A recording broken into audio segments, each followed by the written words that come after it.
Air সার্কুলেশনের জন্য এখানে কিছুটা ফাঁকা আছে। না, এটা আসলে প্রাইভেসি না। এই যে এখানে দুইটা ক্যামেরা আছে।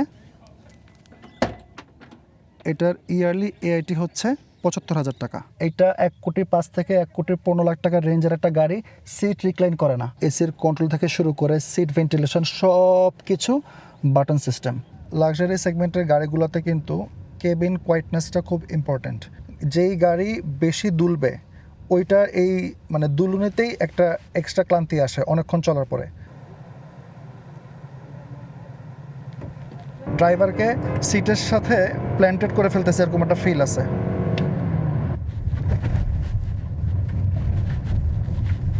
ওভারটেক করার জন্য যতটুকু দরকার অ্যাক্সেলারেশন এখানে তার থেকে বেশি আছে। ইন্টেরিয়ার ফিট অ্যান্ড ফিনিশে আমি এটাকে ৮ দিতাম, কিন্তু পিছনের সিট যেহেতু রিক্লাইন হয় না, 7.5।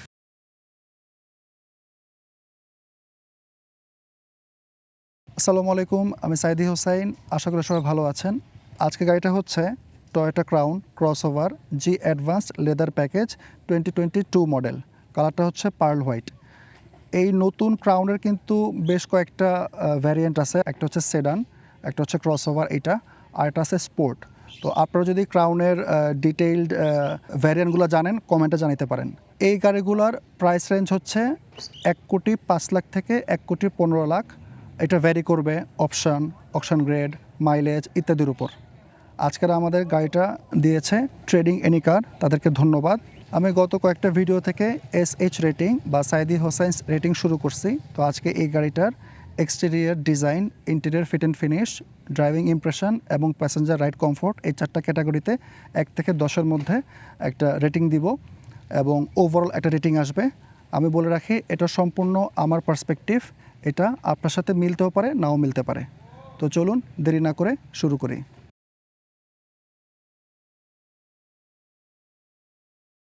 সামনে থেকে গাড়ির লুকটা দেখেন। অনেকেই কিন্তু আগের যে সেডান ক্রাউনের যে শেপটা ছিল ওইটা পছন্দ করতো, আমারও ওই শেপটা পছন্দ। কিন্তু এখন টয়োটা নতুন এই ডিজাইন ল্যাঙ্গুয়েজে গেছে, এখন থেকে এটাই দেখতে হবে। এটার উপরে হয়তো বা রিফাইনমেন্ট আসবে। সামনে উইন্ডশিল্ডে একটা গ্রিনিশ টিন্ট আছে ইউভি প্রোটেকশনের জন্য। উপরে একটা ক্যামেরা আছে বা রেডার, এটার মাধ্যমে সে টয়োটা সেফটি সেন্সের ফাংশনগুলো কন্ট্রোল করে। আর হুডটা কিন্তু বিশাল বড়, সামনের সাইডটা স্লোপ হয়ে নেমে গেছে। এখানে আরেকটা ফিচার আছে, এটা হচ্ছে হেডলাইট ওয়াশার। হেডলাইটটা খেয়াল করেন, হেডলাইটটা কিন্তু দেখতে সুন্দর। উপরে যে পোর্শনটুকু এটা ডিআরএল এবং এটা কিন্তু এই পুরোটা জুড়ে ওই পর্যন্ত গেছে। আর এখানে 3টা হচ্ছে প্রজেকশন এলইডি, আর এটা হচ্ছে হাই বিম। আর ইন্ডিকেটর লাইটটা হচ্ছে এতটুকু। গাড়িটা যেহেতু পার্ল হোয়াইট, তো এই হোয়াইটের সাথে এই ব্ল্যাকটা অনেক কন্ট্রাস্ট একটা লুক দিতেছে। এবং এই পোর্শনটুকু হচ্ছে গ্লসি ব্ল্যাক, অনেকে পিয়ানো ব্ল্যাক বলতে পারেন। আর সামনের বাম্পারে 4টা পার্কিং সেন্সার আছে, 1টা 2টা, ওই পাশে আরও 2টা, টোটাল 4টা। আবার নিচে এই পোর্শনটুকু একটা সেটিন একটা ফিনিশ আছে, এটা আমার দেখতে ভালো লাগে। আবার নিচে পিয়ানো ব্ল্যাকের। খেয়াল করেন সামনের গ্রিলটা এত বড়, এটা কিন্তু সিলড অবস্থায় আছে, কিন্তু কিছু এয়ার সার্কুলেশনের জন্য এখানে কিছুটা ফাঁকা আছে, আবার উপরে আছে। এখানে একদমই দেখা যায় না। এটা হচ্ছে 360 ক্যামেরার সামনের ক্যামেরাটা। আমার এটা সাইড থেকে মোটামুটি ভালো লাগে। সামনে হেডলাইটের পোর্শনটুকু দেখা যাচ্ছে, বাম্পারের এই গ্লসি ব্ল্যাক বা পিয়ানো ব্ল্যাক যেটা বলতে পারেন, এটা দেখা যাচ্ছে ওই অ্যাগ্রেসিভ যে লুকটা। আর গাড়িটা কিন্তু সাইড থেকে অনেক লম্বা। গ্রাউন্ড ক্লিয়ারেন্স খেয়াল করেন, স্পেসিফিকেশানে 5.9 ইঞ্চেস দেখাচ্ছে, কিন্তু আমার কাছে মনে হচ্ছে এটা বেশ উঁচা, কারণ প্রিয়াস, করোলা, সিএচআর ওগুলো হচ্ছে 5.9। আর রিমটা খেয়াল করেন, রিমটা কিন্তু অনেক সুন্দর, মানে রিমের যে ডিজাইনটা এটা খুবই সুন্দর, এবং ক্রাউনের যেই লোগোটা এটাও দেখতে ভালো লাগতেছে। আর এটার সাইজটা হচ্ছে 21 ইঞ্চি। আর এটার টায়ারটা আসছে মিশেলিন প্রিমেসি ফ্যাক্টরি টায়ার, মানে টয়োটাই দেয়। আর এটার সাইজটা হচ্ছে 225, 45 আর 21। এটার সামনে ডিস্ক ব্রেক আছে, পিছনেও disc brake, 4 disc brake. Side মিররের এই জায়গাতে একটা ক্যামেরা আছে 360 পার্ট। আর এছাড়া এই যে দামি গাড়ি বা ক্রাউন একটা লাক্সারি ক্যাটাগরি গাড়ি, তাই নিকেল বা ক্রোমের ফিনিশ উপর দিয়েও আছে উইন্ডোর, আবার এই পাশ দিয়েও আছে। সামনের এই উইন্ডোটাতে গ্রিনিশ একটা টিন্ট আছে ইউভি প্রোটেকশনের জন্য। এই সেম জিনিসটা পিছনেও দিছে, কিন্তু পিছনেটা একটু ডার্ক লাগতেছে। না, এটা আসলে প্রাইভেসি না, মানে ওভারঅল লাইটিংয়ের কারণে লাগতেছে। নিচে আরেকটা গ্লসি একটা ফিনিশ আছে, আর এটা হচ্ছে ম্যাট ব্ল্যাক। এটা হচ্ছে ফুয়েল ট্যাঙ্কের ক্যাপ। এটার ট্যাঙ্ক ক্যাপাসিটি হচ্ছে 55 লিটার। আর পিছনের সাইডে এখানেও টেল লাইটের পোর্শনটা দেখা যায়। পিছন থেকে গাড়িটা খেয়াল করেন, আমার পার্সোনালি এই টাইপের ওভাল বা এরকম রাউন্ড শেপের ডিজাইন তেমনটা পছন্দ না, কিন্তু এটার অবশ্যই ফাংশনালিটি আছে যেহেতু টয়োটা বানাইছে, আর যেহেতু টয়োটা বানাইছে আমরা কিনবো। উপরে হচ্ছে একটা শার্ক ফিন অ্যান্টেনা, এটার মাধ্যমে সেলুলার কানেক্টিভিটি, জিপিএস ইত্যাদি কন্ট্রোল করে। আর পিছনে যে উইন্ডশিল্ডটা এটা বড় আছে কিন্তু অনেক স্ল্যান্টেড, মানে এটা আসলে চালানোর সময় দেখতে হবে যে ভিতরে রিয়ার ভিউ মিরর দিয়ে কতটুকু দেখা যায়। এই যে এখানে দুইটা ক্যামেরা আছে, একটা হচ্ছে 360 পার্ট আর একটা হচ্ছে ডেডিকেটেড রিয়ার ভিউ মিররের জন্য।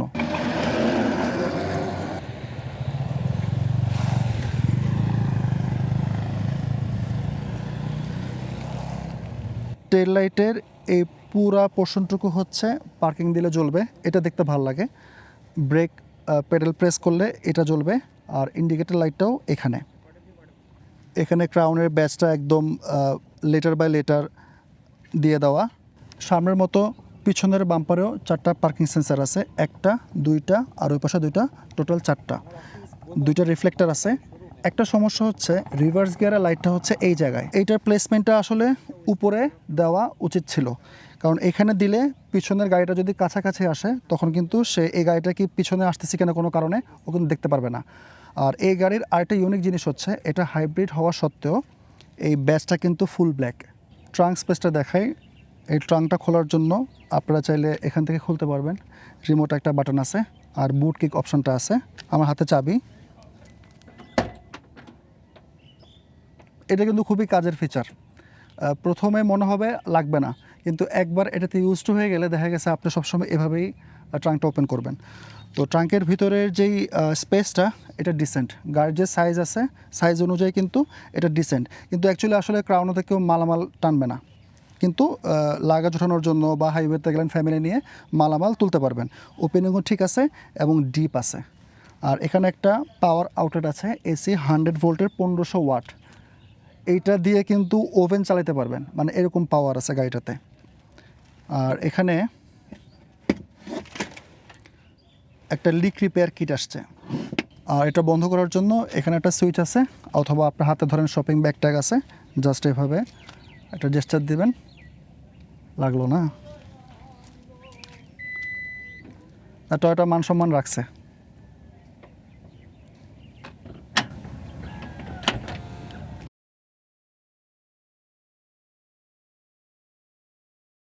ইঞ্জিন বেটা দেখাই। প্রথমেই বলি, এত দামি একটা গাড়ি, লাক্সারি একটা গাড়ি, কিন্তু হুডের সাথে কোনো ড্যাম্পার বা স্টার্ট দেয় নাই, ওই যে পুরোনো সিস্টেম। এবং টয়োটা এগুলো দিয়েই কেন জানি পার পেয়ে যায়, কারণ আমরা কিনবো। হুডের নিচে একটা কভার আছে যেটার কারণে ইঞ্জিনের হিটটা হুড পর্যন্ত যাবে না, রংটা ভালো থাকবে, এটা ঠিক আছে। ইঞ্জিনের এই যে বেটা, এটা দেখলে একটু হিজিবিজি লাগতেছে আর কি আমার কাছে। অনেক বেশি তার এবং পাইপ, মানে একটু এলোমেলো বা অগোছালোভাবে অ্যারেঞ্জ করে রাখা। তো যারা কাজ করবেন, ইঞ্জিনের কাজ করবেন, তাদের হয়তো বা ইনিশিয়ালি একটু সমস্যা হতে পারে। এটার ইঞ্জিনটা হচ্ছে 2500 CC hybrid all wheel drive system, intelligent all wheel drive. আর গিয়ারবক্সটা হচ্ছে ইসিভিটি। তো এটার engine, gearbox, hybrid system combined output দেয় 236 হর্স পাওয়ার আর 221 নিউটন মিটার্স অফ টর্ক। সিসিটা যেহেতু 2500, এটার ইয়ারলি এআইটি হচ্ছে 75,000 টাকা।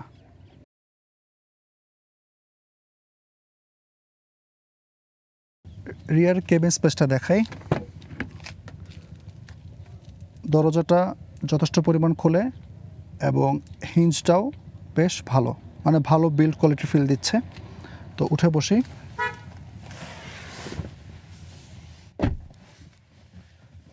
উঠে বসার পরে একদম প্রথমে যে ফিল হয়েছে, আমি সিটের মধ্যে ঢুকে গেছি।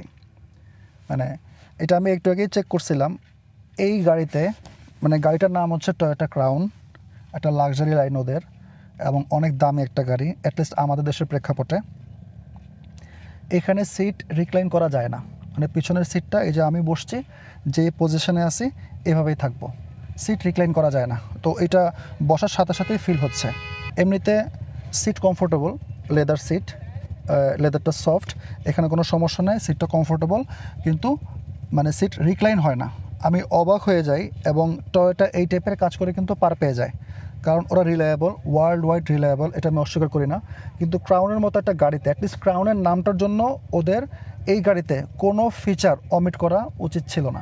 এই ডোরটা থেকে শুরু করি। উপরে পোর্শনটুকু লেদার না, কিন্তু সফট টাচ একটা ম্যাটেরিয়াল। এখানে স্যাটিন ফিনিশ ডোর হ্যান্ডেল, আর নিচের এই জায়গাটা দিচ্ছে প্লাস্টিক, যেখানে আর কি উইন্ডোর সুইচটা। তারপরে একটা ব্রাউন বা ব্রোঞ্জ কালারের একটা অ্যাকসেন্ট আছে যেখানে হাত রাখবো, এটা লেদার সফট টাচ। ডোরের এই স্টোরেজটা কিন্তু বেশ ভালো, ডিপ এবং যথেষ্ট ওয়াইড।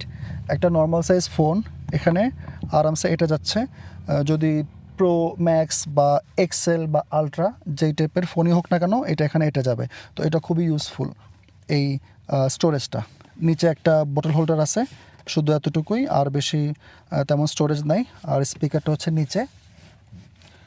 গাড়িতে কিন্তু জায়গার অভাব নাই, এনাফ টো রুম, এনাফ নি রুম, হেড রুমও ভালো। কিন্তু মানে আমি জাস্ট মানে ভিতরে ঢুকে আটকাই গেছি এরকম একটা ফিল। তো সামনের সিটগুলা লেদারের, দুটোতেই ফাইল হোল্ডার বা পকেট আছে। পাশের সিটে এখানে অ্যাডজাস্টমেন্ট আছে এই সিটের। চাইলে ড্রাইভার এই সিটটা আকপিচ করতে পারবে ড্রাইভার সিটে বসে। এসি ভেন্ট আছে দুইটা, যেটা খুবই কাজের। দুইটা USB-C চার্জিং পোর্ট আছে, অ্যাটলিস্ট এটা ভালো একটা জিনিস দিছে। আর একদম নিচে একটা 100 ভোল্টের 1500 ওয়াটের চার্জিং পোর্ট আছে, ট্রাঙ্কের মতো। এটা অনেক কাজের, কিন্তু আসলে এই ভিতরে বসে, আচ্ছা হ্যাঁ, আপনি ল্যাপটপ চার্জ দিতে পারবেন, ফাস্ট চার্জ করতে পারবেন ল্যাপটপ, হ্যাঁ হ্যাঁ, কাজের আছে। মাঝখানে দেখেন এটা ট্রান্সমিশন টানেল, এটা কিন্তু হাইব্রিড। অল হুইল ড্রাইভ ঠিক আছে, কিন্তু এটার সামনে একটা মোটর, পিছনে একটা মোটর, ওটা দিয়ে কিন্তু সে চাকাগুলো কন্ট্রোল করে। এই ট্রান্সমিশন টানেল দিয়ে ওরা ভিতর দিয়ে কী নিছে এটা আমার জানা নাই। আপনারা যদি কেউ জানেন এই ট্রান্সমিশন টানেলের কাজটা কি, তাহলে কমেন্টে জানাতে পারেন। খেয়াল করে দেখেন গাড়ি কিন্তু অনেক ওয়াইড। এটা যদি না থাকে তখন কিন্তু এখানে 3 জন বসতে পারবে। হ্যাঁ, মাঝখানে সিটটা একটু উঁচা, একটু আনকমফোর্টেবল লাগবে, কিন্তু এটার জন্য এটা 2 জনের। হ্যাঁ, এটা একটা লাক্সারিয়াস গাড়ি, আমি স্বীকার করতেছি। এখানে 2 জন বসবে, মাঝখানে আর্মরেস্টটা নামাই দিয়ে বসবে, সেই হিসেবে ঠিক আছে। তো আর্মরেস্টের এই লেদার যেটা খুবই সফট, আরামদায়ক। 2টা কাপ হোল্ডার আছে, আইসোফিক্স পয়েন্ট আছে চাইল্ড সিট অ্যাটাচ করার জন্য। তো ওভারঅল আমার পিছনে বসে খারাপ লাগতেছে না, বেশ ভালো, সিম্পল এবং স্লিক একটা ডিজাইন। কিন্তু সিট রিক্লাইন করে না, সিট রিক্লাইন করে না। এটা 1,05,00,000 থেকে 1,15,00,000 টাকার রেঞ্জের একটা গাড়ি, সিট রিক্লাইন করে না, কারণ এটা টয়োটা। ড্রাইভার কেবিন স্পেসটা দেখাই। এই দরজাটার ওপেনিংটাও যথেষ্ট ভালো, উঠে বসতে ইনশাল্লাহ কোনো সমস্যা হবে না। ড্রাইভারের সিটের অ্যাডজাস্টমেন্ট হচ্ছে পাওয়ার, সাথে লম্বা সাপোর্ট আছে, যেটা আমার জন্য খুবই দরকার। উঠে বসলাম,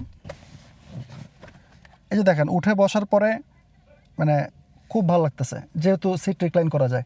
পিছনে এই আমি এখন যে পজিশনে আছি, যদি এতটুকু হইতো, হ্যাঁ আমি মানছি ওরা অ্যাডজাস্টমেন্টের অপশান দেয় নাই, কিন্তু ফিক্সড করো, আর একটু রিক্লাইন অবস্থায় ফিক্সড করো, না করবে না। তো গাড়িটা স্টার্ট দিয়ে খেয়াল করেন, সিটটা আগায় আসলো, স্টিয়ারিংটা আমার পছন্দ মতো জায়গায় চলে আসলো। এটা কিন্তু খুবই কাজের, কারণ আবার যখন আমি নামবো, স্টার্ট বন্ধ করব, তখন কিন্তু সিটটা আবার পিছনে চলে আসবে। তো এই ফিচারটার কারণে গাড়িতে উঠতে নামতে ড্রাইভারের অনেক সুবিধা হয়। সিটগুলো লেদারের, সফট, এবং আমি আর একটু মোটো হইলে আর একটু সুন্দর মতো বসতে পারতাম, কিন্তু এখন আমার 2 পাশে জায়গা আছে, কিন্তু এটা খারাপ না, কমফোর্টেবল, লাক্সারি ফিল আছে। প্যাসেঞ্জার সিটটাও পাওয়ার অ্যাডজাস্টমেন্ট, জাস্ট লম্বা সাপোর্টটা নাই। আর এই প্যাসেঞ্জার সিট এবং ড্রাইভার সিট দুইটাই হিটেড এবং ভেন্টিলেটেড, দুইটা অপশানই আছে। ড্রাইভার ডোর থেকে শুরু করি। উপরে এই পোর্শনটুকু সফট টাচ একটা ম্যাটেরিয়াল, নিচের পোর্শনটুকু আবার লেদার। আর এখানে মেমোরি সিট অপশান আছে 2টা স্টেজে। স্যাটিন ফিনিশ ডোর হ্যান্ডেল, আর নিচে পিছনের মতো ব্রোঞ্জ কালারের একটা অ্যাকসেন্ট আছে, এটা দেখতে ভালো লাগতেছে। হাত রাখার জায়গাটা লেদারের, সফট টাচ। আর নিচের যে স্টোরেজটা, এটার পিছনে থেকে একটু বড়। ডান পাশে এসি ভেন্টের নিচে একটা এসি 100 ভোল্টের একটা বাটন আছে, এটা অন করলেই হচ্ছে ওই যে পাওয়ার আউটলেটগুলো আছে ওগুলো কাজ করবে। আর ডান পাশে এই লেখা বাটনটা হচ্ছে অটো হেডলাইট এর অ্যাডজাস্টমেন্টের সুইচটা। ডানে এই জায়গাতে অডো ট্রিপ আর এই ডিসপ্লেটার ব্রাইটনেস কন্ট্রোলের সুইচগুলো। আর একদম নিচে ফুয়েল ট্যাঙ্ক ওপেনের সুইচটা, আর রিয়ার ট্রাঙ্কটা ওপেনের সুইচটা। স্টিয়ারিংটা খেয়াল করেন, স্টিয়ারিংটা খুবই প্রিমিয়াম। এই স্টিয়ারিংয়ের দিকে তাকাইলে আমি বুঝতেছি যে আমি একটা ক্রাউনে বসে আছি। গ্রিপটা খুবই ভালো, লেদারটা সফট, মানে খুবই প্রিমিয়াম একটা ফিলিং। এবং ক্রাউনের যে লোগোটা মাঝখানে দিয়ে রাখা আছে এটাও দেখতে ভালো লাগতেছে। এবং ডোরের মতো স্টিয়ারিংও কিন্তু একটা ব্রোঞ্জ কালারের অ্যাকসেন্ট আছে। তো এই কালার কম্বিনেশনটা আমার কাছে ভালো লাগতেছে এবং স্টিয়ারিংয়ের সাইজটাও ঠিক আছে। ডিসপ্লেটা হচ্ছে ফুললি ডিজিটাল, অনেক ব্রাইট, সব ইনফরমেশন দেখতে পারবেন। হাইব্রিড সিস্টেমে চলতেছে না ইঞ্জিনে চলতেছে, কোথা থেকে পাওয়ার জেনারেট হচ্ছে, কোথায় পাওয়ার যাচ্ছে, সব কিছু আছে। আর এটাতে আরেকটা ভালো ফিচার আছে ড্রাইভারের জন্য, সেটা হচ্ছে হেড আপ ডিসপ্লে। তো হেড আপ ডিসপ্লেটার ইউনিট হচ্ছে এখানে, আর এটা হচ্ছে সামনের উইন্ডশিল্ডে আর কি প্রজেক্ট করে। তো এটার সুবিধা হচ্ছে যখন আপনি গাড়ি চালাবেন তখন আপনার চোখ বা অ্যাটেনশন রাস্তা থেকে সরাতে হচ্ছে না। স্টিয়ারিংয়ের বাম পাশে হচ্ছে ভয়েস কমান্ড এবং মিডিয়া কন্ট্রোলের সুইচগুলা, আর ডান পাশে হচ্ছে ক্রুজ কন্ট্রোল। ক্রুজ কন্ট্রোলটা হচ্ছে অ্যাডাপটিভ, লেন ডিপারচার অ্যাসিস্ট্যান্সের অপশনগুলা ডান পাশে। উপরের এই পোর্শনটুকু প্লাস্টিক, মাঝখানে বড় একটা স্পিকার আছে, ড্যাশবোর্ডের দুই মাথা দুইটা স্পিকার আছে, চারটা দরজা চারটা স্পিকার আছে। এই পোর্শনটুকু আবার সফট লেদার এবং এই ব্রঞ্জ যে অ্যাকসেন্টটা এটা কিন্তু মাঝখানে কন্টিনিউ করছে, এটা দেখতে ভালো লাগতেছে। এই জায়গাটা আবার সফট লেদার, গ্লোভ বক্সের এই জায়গাটা প্লাস্টিক। এই গাড়িতে কিন্তু অ্যাপেল কারপ্লে এবং অ্যান্ড্রয়েড অটো দুইটাই আছে। আর এই যে একটা নব, এটা হচ্ছে ভলিউমের নব, এটাও ব্রঞ্জ কালারের যে অ্যাকসেন্টটা দেখতে সুন্দর লাগতেছে। এই টাচগুলো কিন্তু অ্যাকচুয়ালি দরকার। আর এই গাড়িতে আমার পছন্দের সবচেয়ে বড় যে জিনিসটা সেটা হচ্ছে এই ড্রাইভারের যে কন্ট্রোলগুলো, এসির কন্ট্রোল থেকে শুরু করে সিট ভেন্টিলেশন সব কিছু বাটন সিস্টেম, টাচ না। এই ডিজাইন এরকমই হওয়া উচিত। হ্যাঁ আমি জানি অন্যান্য কান্ট্রি বা বিশেষ করে চাইনিজ ম্যানুফ্যাকচারাররা সব টাচ ডিসপ্লেতে চলে যায়, এর অন্যতম একটা কারণ হচ্ছে ওটাতে খরচ কম। আর এই বাটন যে এগুলো এবং এগুলো কিন্তু খুবই ট্যাকটাইল এবং প্রিমিয়াম একটা ফিল আছে। আর আমি তো আমার সিট ভেন্টিলেশনটা চালু করে দিয়ে রাখছি, এটা আমাদের দেশের জন্য একটা আশীর্বাদ স্বরূপ ফিচার। তো নিচের এই পোর্শনটুকুতে আসি, এখানে একটা ওয়্যারলেস চার্জার আছে এবং প্লেসমেন্টটা খেয়াল করেন, ফ্ল্যাট না, মানে এভাবে ভার্টিক্যালি নামবে। তো এটাও বেশ ভালো লাগতেছে। চার্জ হচ্ছে আমার ফোনটা। এই পাশে দুইটা USB-C চার্জিং পোর্ট আছে, এখানে একটা স্টোরেজ আছে, পিছনে একটা কাপ হোল্ডার আছে। আর এই যে শিফটারটা এটাও মানে কিউট, মাঝখানে সেম ওই যে ব্রঞ্জ যে অ্যাকসেন্টটা, মানে ওদের ডিজাইনের কিন্তু কালার কম্বিনেশনটা কিন্তু ঠিক রাখছে, এটা সব জায়গায় একই জিনিস টেনে নিয়ে গেছে, এটা ভালো। আর এই শিফটারের সামনে হচ্ছে ভিউ 360 ক্যামেরা আছে ওইটা, আর পিছনে হচ্ছে ড্রাইভ মোডগুলা, আর এখানে ব্রেক হোল্ড অপশনটা আছে, ইভি মোড, ট্র্যাকশন অন অফের সুইচ, আর ইলেকট্রিক পার্কিং ব্রেক। এবং এই টোটাল কনসোলটার চারপাশে ওই ব্রঞ্জ ওই অ্যাকসেন্টটা আছে। এই যে সেন্টার যে স্টোরেজটা এটা কিন্তু সফট, আরামদায়ক, এবং এটার ভিতরে মোটামুটি জায়গা, খারাপ না, একটা ট্রে আছে, আর USB-A একটা চার্জিং পোর্ট আছে। মাঝখানের এই যে রিয়ার ভিউ মিরর, এটা কিন্তু আসলে মিরর না, এটা হচ্ছে একটা ক্যামেরা। এটার ওই যে পিছনে ট্রাঙ্কে বললাম দুইটা ক্যামেরা আছে, একটা 360 পার্ট আর এটা হচ্ছে এই ক্যামেরাটার জন্য। ওভারঅল ড্রাইভার কেবিন স্পেস বা ফ্রন্ট কেবিন স্পেসটা আমার কাছে অসাধারণ লাগছে।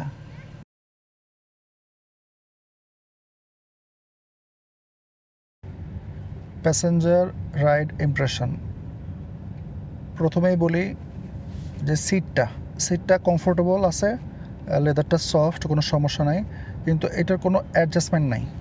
মানে আমি যদি আরেকটু টিল্ট করে বা আরেকটু রিক্লাইন করে বসতে পারতাম তখন কিন্তু আরাম অনেক বেড়ে যাইতো, তো ওই জিনিসটা নাই। কিন্তু ভিতরে জায়গার অভাব নাই, মানে যদি দুইজন পিছনে বসে হ্যান্ড রেস্টে হাত রেখে বসে খুবই কমফোর্টেবল একটা এক্সপিরিয়েন্স হবে। এবং গ্লাসগুলো কিন্তু যথেষ্ট বড়, বাইরে থেকে পর্যাপ্ত পরিমাণ আলো ঢুকতেছে, সাফোকেটেড লাগে না। আর ফুল ব্ল্যাক ইন্টেরিয়ার হওয়াতে অনেক বেশি ফ্ল্যাশি কোনো কিছু লাগে না। এসি ভেন্ট আছে, চার্জিং পোর্ট আছে, একটা পাওয়ার আউটলেট আছে। তো এগুলোও একটা কনভেনিয়েন্স ফিচার বলতে পারেন রিয়ার প্যাসেঞ্জারের জন্য। আর একটা জিনিস হচ্ছে লাক্সারি সেগমেন্টের গাড়িগুলোতে কিন্তু কেবিন কোয়াইটনেসটা খুব ইম্পর্ট্যান্ট। মানে বাইরে তো এতক্ষণ মোটামুটি 70-80-তে চলতেছিলাম, তো বাইরের সাউন্ড ভিতরে একদমই আসতেছে না। মানে 21 ইঞ্চি চাকা যখন বড় হয় তখন কিন্তু অনেক সময় টায়ার নয়েজটা কেবিনের ভিতরে আসে, কিন্তু এই নয়েজটা ভিতরে একদমই আসতেছে না। মোট কথা এই গাড়ির সাউন্ড যে ইনসুলেশনটা এটা খুবই ভালো, এবং এইটাই প্রিমিয়াম ফিলটা নিশ্চিত করে। সাসপেনশনের ফিডব্যাকটা যদি বলি, এই যে গর্তে পড়তেছে, ভাঙায় পড়তেছে, একদমই ধাক্কাগুলো কোমর পর্যন্ত আসতেছে না। আর গ্রাউন্ড ক্লিয়ারেন্স যেহেতু বেশ ভালো, সেই হিসেবে নিচে লেগে যাওয়ার চান্সটাও অনেক কম। এটা কিন্তু বেশি দরকার হচ্ছে হাইওয়েতে, কারণ হাইওয়েতে যারা রেগুলার ট্রাভেল করেন প্যাসেঞ্জার সিটে, তারা খেয়াল করবেন, আমি আমার এক্সপিরিয়েন্সটা বলতেছি, যদিও আমি পিছনে বসে আমি চালাতে থাকি। তো সেটা হচ্ছে হাইওয়েতে আমাদের দেশের রাস্তা তো ধরেন সবখানে একরকম না। তো গাড়ি যদি সাসপেনশন নরম হয় বা সফট হয় এবং বেশি দুলে, তখন কিন্তু অনেকক্ষণ ট্রাভেল করার পরে একটা আলাদা ক্লান্তি আসে। কিন্তু এইটা আমি তো আজকে বললাম, আপনারা একটু খেয়াল করে দেখেন, যেই গাড়ি বেশি দুলবে ওইটা দুলুনিতেই একটা এক্সট্রা ক্লান্তি আসে অনেকক্ষণ চলার পরে, কিন্তু এটা তো ওইটা আসবে না ইনশাল্লাহ। কিন্তু আবার যে স্টিফনেসের জন্য যে কমফোর্ট কম হচ্ছে এরকম কিন্তু কোনো ব্যাপার না। সিটের লেদারটা সফট, এটাও একটা ইফেক্ট ফেলতেছে, কিন্তু তারপরেও সাসপেনশনটা বেশ ভালো।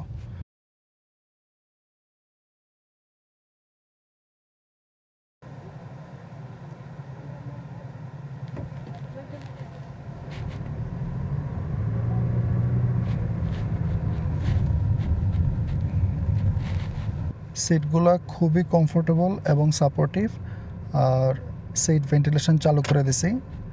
খেয়াল করছেন 25 কিলোমিটার পার আওয়ার স্পিড ওঠার পরে কিন্তু গাড়ি ফুল 4টা দরজায় অটোলক হয়ে গেল।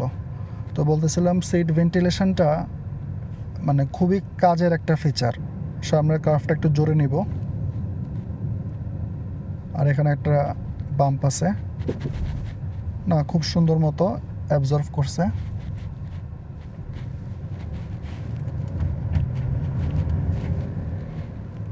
হালকা স্লাইড করছে, কিন্তু প্ল্যান্টেড একটা ফিল আছে। এই গাড়িটা নাম ক্রাউন, মনে হবে যে অনেক লাক্সারি, কিন্তু ড্রাইভিং ফিলটা এখন পর্যন্ত স্পোর্টি মনে হচ্ছে। একটু অ্যাক্সেলারেশনটা দেখি,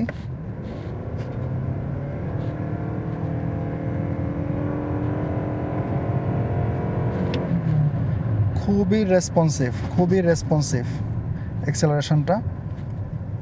আর অলরেডি এখন পর্যন্ত যতটুকু চালাইছি ফিল হচ্ছে যে এটা গাড়ি চালায় মজা হবে।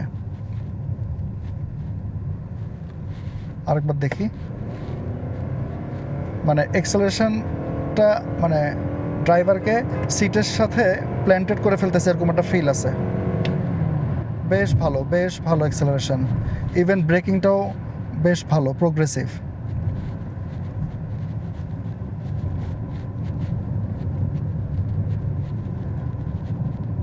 যে সাসপেনশন টেস্ট শুরু হইলো, একদমই ফিল হয় নাই। আজকে জায়গায় জায়গায় বৃষ্টির পানি জমে আছে, গাড়িটা ময়লা হইতেছে। এই যে সামনে রাস্তা অনেক ভাঙা, গ্রাউন্ড ক্লিয়ারেন্স ভালোই, জাস্ট দেখি খুবই সফট এবং আরামদায়ক। ক্রাউন থেকে আসলে বেসিক্যালি আমরা ক্রাউন নামটা শুনলে আমরা এটাই আশা করি যে লাক্সারিয়াস একটা গাড়ি হবে আর কমফোর্টেবল হবে, কিন্তু এটা কিন্তু চালাইতেও বেশ ভালো লাগতেছে। এই যে ভাঙাগুলো পার করলাম, একদমই ফিডব্যাক নাই বললেই চলে। খুব সুন্দর টিউনিং সাসপেনশনটার, জাস্ট এমনি গর্তের মধ্যে এই যে পটলগুলা একদমই ফিল নাই। 21 ইঞ্চি চাকা সহ এই আরাম। এই যে সাসপেনশনের লাস্ট টেস্ট, এই জায়গাটা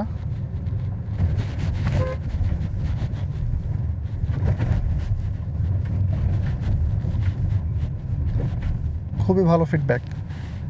গাড়িটা ক্রস ওভার, কিন্তু কেন জানি মনে হচ্ছে এটা ড্রাইভার যেন চালায় মজা পায়, বা ড্রাইভারের যে কন্ট্রোলটা দরকার, যে কনফিডেন্সটা দরকার, ওই দিকে টয়োটা খেয়াল রাখছে। ভিজিবিলিটি অসাধারণ, মানে গাড়িটা কিন্তু বড়, কিন্তু ভিতরে ওই ফিলটা আসতেছে না। প্লাস আমি তো আজকেই প্রথম চালাচ্ছি, এই যে রিয়ার ভিউ মিররটা, এটা কিন্তু আসলে মিরর না, এটা ক্যামেরা। মোটামুটি এইচডি না হইলেও 720p রেজলিউশন। রাতের বেলা হয়তো কাজ ভালো দিবে, আমি শিওর না, কিন্তু এটা মিরর না, এটা ডিরেক্ট ক্যামেরা। যে স্টিয়ারিংয়ের ফিডব্যাকটা বেশ ভালো, মানে ক্রস ওভার ক্যাটাগরির একটা গাড়ি, কিন্তু ওরা আসলে এই ক্রাউনের নতুন সিরিজগুলোতে একটা মিক্সচার করে ফেলছে। এটা বলতেছে ক্রস ওভার, ভিতরে জায়গা সেডানের মতো, আবার চালাইতে স্পোর্টি, মানে একটা মানে হজবরল অবস্থা। সামনে একটা কার্ভ আছে, আমরা এই কার্ভটা 80-তে নিব। কোনো ফিল হবে না, এটা আমি আগেই বলতে পারি। বেশ ভালো, একদমই যে সেকেন্ড লেনেই থাকবো।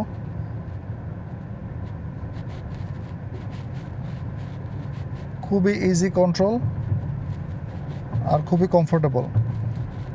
আমাদের উচিত লেন মেনটেন করে চলা। এই যে আমি সেকেন্ড লেনে আসি, সেকেন্ড লেনে আসি, নর্মালি ডান পাশের লেনটা ফাঁকা রাখতে হয় আপনার থেকে বেশি স্পিডে গাড়িগুলোর জন্য, কিন্তু আমরা দেখা গেছে একদম ডান পাশে যে আস্তে আস্তে চালাই।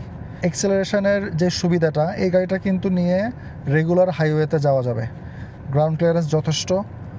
তো তখন ওভারটেক করার জন্য যতটুকু দরকার এক্সেলারেশন, এখানে তার থেকে বেশি আছে। তো সেই হিসেবে ড্রাইভারকে অনেক বেশি কষ্ট বা অনেক বেশি এফোর্ট দিতে হবে না। সামনে ইউটার্নটাতে দেখবো যে টার্নিং রেডিয়াসটা কেমন।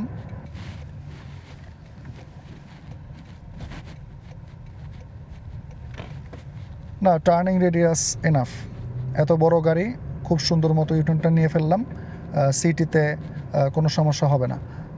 আর ব্রেকিংটা যদি বলি, 4 ডিস্ক ব্রেক, আর চাকাটা কিন্তু 21 ইঞ্চি এবং টায়ার প্রোফাইলটা অনেক চওড়া। তো রাস্তার যেই ট্র্যাকশনটা বা ফ্রিকশনটা, এটা কিন্তু বেশ ভালো। তো ওইটা কিন্তু ব্রেকেও কাজে লাগতেছে। আর ফিউল এফিসিয়েন্সি যদি বলি, আমি অল্প কিছুক্ষণ ধরে চালাচ্ছি, কিন্তু এই টাইপের ইঞ্জিন কিন্তু ওরা মানে এফিশিয়েন্ট ইঞ্জিন ওরা হ্যারিয়ারও করে, হ্যারিয়ারও দেয়। তো ওখান থেকে একটা আইডিয়া করতে পারি, সেটা হচ্ছে এই গাড়িটা ধরেন ঢাকাতে বা সিটিতে 10 থেকে 12 পাইতে পারেন লিটারে, আর হাইওয়েতে 14 থেকে 15। তো আমি এটা বলছি হচ্ছে একটা অ্যাপ্রক্সিমেট আইডিয়া হিসেবে। ওভারঅল ড্রাইভিং ইমপ্রেশনের যদি আমি সামারি করি, সিটগুলো খুবই কমফোর্টেবল, ভেন্টিলেশনের জন্য হয়তো বা একটু বেশি ভালো লাগতেছে। স্টিয়ারিংটা কমফোর্টেবল এবং রেসপন্সটাও বেশ ভালো। সাসপেনশনটা অসাধারণ, কমফোর্টও আছে, আবার যতটুকু রিজিডিটি দরকার হ্যান্ডলিংয়ের জন্য ওইটাও আছে। তার মানে এটার হ্যান্ডলিংটাও ভালো গাড়ির সাইজ অনুযায়ী। আর ব্রেকিংটাও খুবই সফট এবং ইফেক্টিভ। তো এটা নিয়ে সিটি ড্রাইভে তো কোনো সমস্যা ওর প্রশ্নই আসে না। হাইওয়েতে ট্রাভেল করতে বা ড্রাইভিং করতে মানে ক্লান্তিটা কম আসবে।